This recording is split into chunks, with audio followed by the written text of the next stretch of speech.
பத்திரிக்கையில் வரணுமா? புகழோடு வா. இல்லைன்னா தோன்றலின் யூடியூப்ல வரணுமா?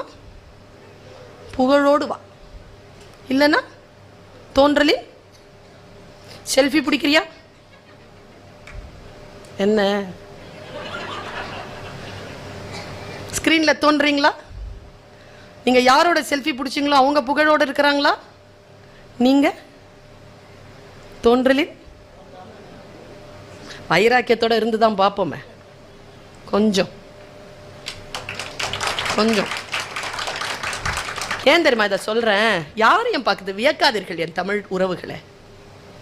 நீங்கள் வியக்கக்கூடிய அளவிற்கு யாரும் பெரிய ஆள் இல்லை. நீங்க வியக்கிறதுக்காகவே யாரும் பெரிய ஆள் இல்லை. இதை சொல்கிறது தமிழ். பெரியோரை வியத்தலும் இளமே, சிறியோரை இகழ்தல் அதனினும் இளமே, தோன்றி புகழோடு தோன்றுக.